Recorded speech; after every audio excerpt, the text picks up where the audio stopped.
Awesome, man. So let's start from the beginning, if there's such a thing. In terms of yoga, what would you say were some of the initial phases of yoga, or what sparked your curiosity or interest? And did you come into yoga out of your own intelligence, or did you, like most people, you get smacked around by life and you said, "Okay, I give up"? Oh, it's definitely been a cage match. I, and life is the heavyweight, and I'm the ultra lightweight. Yeah, it's definitely been like that. I think, but luckily, I feel like luckily life can smack us around early enough. For me, it was my early 20s when I first came into this. So at least that way, I got a chance to experience life and go through life in an intense way, and then realize, okay, life is not in the university, and life is not going to be in the fantastic job. Life is not going to be in the relationship. Life is not going to be in the status. What is it? Where is it? So in the parties or the festivals, music festivals, and all these things, yeah, life is not there. So where is it? So I guess naturally these questions kind of, I think everyone has in some way. I mean, it doesn't take somebody more than one night of partying to realize, okay, the way I feel after this is not exactly the best way. It doesn't take someone more than 4 years of school to take it and then realize, okay, what next? Then you have a job, then what next? So these questions are naturally kind of there, but we're just in increments, kind of maybe the next thing, maybe the next thing. So luckily for me, the walls had fallen down enough where I could be like, okay, I have to take care of my health. I have to take care of my well-being. I have to be somebody of value for myself and the people around me, but that's not going to be in chasing something else and hoping that life will get better. So needing to grab that in my own hands. I would say probably the first thing that I got into was meditation. I was more into lifting weights when I was in university. That was something I did. Most people, they call it the freshman 15, where you gain 15 pounds of fat. But for me, I gained like 20 pounds of muscle in my first year of university. I spent more time in university in the gym probably than I did studying, because I always kind of followed what made me feel good. And being in the gym, aside of course from the physical look, being in the gym always felt a million times better than anything I was learning. And also I was actually had gone to school for human kinetics, so studying kinesiology and the human body, because from my early teens, it was this place where I knew that optimal health and optimizing yourself and sport and competition and intensity and the gym always made me just more relaxed. Actually, after the activity was over, I was more capable, more focused. So there was something in the sport that and physical activity that I felt like kind of was my path originally, following that physicality and that intensity. And I did it as much as I could, to the extent that I could. And then even, in sport, and you're so much into the physicality, even when an injury comes, then you start to question again, what is it? Where am I? What should I do with this? If I put all my time and attention into my physicality, and then one thing can kind of slip it up, okay, has to be something more that you can kind of build a base on. So I thought the physicality was the only place. And then I was recommended by a naturopathic doctor in the beautiful British Columbia of Kelowna, who I was originally planned. I was looking to become like a naturopathic doctor and go kind of down that path. I was very inspired by the idea of plants and herbs and ancient medicine as a way of healing. That was even in my early 20s. This would have been 2010 time, kind of to date myself a bit.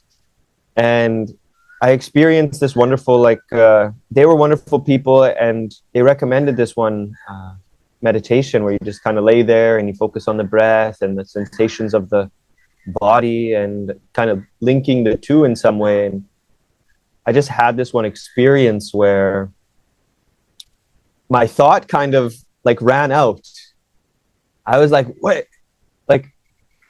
What do I do now? I've been running after this mind, this thing. I was just laying on the ground doing some breath work, and all of a sudden it just completely ran out. So I thought, okay, what do I do now? And then there was a voice that kind of clicked, and it was like, have fun. So I was like, okay, I'm not sure exactly what this means, but fun to me is hanging out with friends and traveling. So I just took that direction, and I started traveling and meeting with friends. And then again, I reached this point where that wasn't enough. There was something more to life than just traveling and meeting with friends and kind of enjoying life and having fun even. So that's when the next day a YouTube video came on from some bearded man, and it said, "Everybody knows about the iPhone, but nobody knows about the eye." And I felt, in a time where I noticed my friends picking up their phone in a lull of conversation, I noticed the latest tech and the latest computer and the latest headphone and the latest mixer and music and car was there and amazing. And still people weren't happy, and still people were unfocused, and still people needed something more that resonated with me. And that was at a time where I think you could watch every video of Sadhguru's online in like a few short days. Now you couldn't even, if you started today, there's no way I think you can consume all the content in the next decade the way that it's just being pumped out. So I just remember just watching it, and I spent time and I just watched him and listened to him, and I was waiting for him to say something that I would be like, "See, you're wrong here," and "See, you're judgmental of people," and "See, you're teaching division," and "You say you're something." And I was so at that point, right? I think corporations fail us, politicians fail us, our own people close to us fail us, our own relationships and people that we trusted do different things in different ways. And I was waiting for him to say something that contradicted, and I could, in a way, discard this thing either. But I said, "Oh, I'll watch for like 15 minutes. And before I knew it, 3-4 hours had gone by as if it was 15 minutes. And I just sat there, and I sat back in my chair, and I just thought, okay, he's on to something. And I even tried to share it with my friend right then. I think there's a certain excitement that happens when you experience Sadhguru and you experience these teachings, and you want to share it with someone close to you. And then you're met with such an unfortunate, intense wall of blocking. Like somebody who's very close to you, you start speaking these things, and all of a sudden they become almost a different person, you know.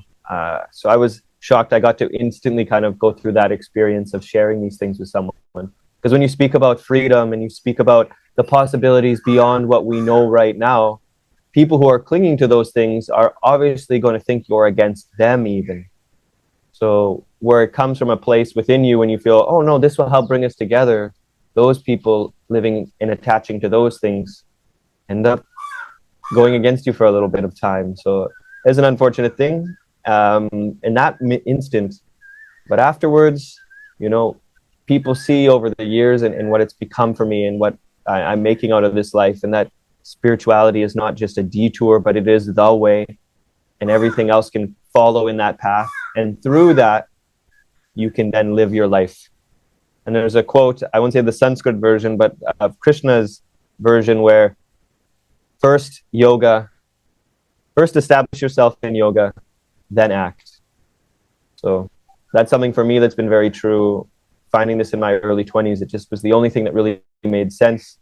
I continued to travel, I continued to do things, but it became a different orientation. It became one that I know the traveling isn't going to be the fulfillment. I know the relationships, I know the job, I know that isn't where the fulfillment will be. And it made me more stable and got me more opportunities and deeper friendships. And I was more clear to decide how I was going to live my life and create it the way I wanted. And seeing that assuredness from myself, my own family, and the people of like elders and mother and all these people, saw that, okay, he is on to something. It seems a little bit different, but he seems clear for a young person. He's more caring, he's more available, he's considerate. All these things that kind of can be lost to in certain ways when you're pursuing something that isn't there yet. So he kind of brought me back to the beginning of just like feeling, I mean, I was in my early 20s, but still it felt as if life was starting fresh again. Namaste and welcome to this channel. If you enjoyed this video, please take a second to hit that like button right here. Thank you. If you want to see more from the same interview, please click here. And if you're ready to watch the entire interview, click here. Ready to subscribe to this channel? Wonderful. The subscribe button is waiting for you right here.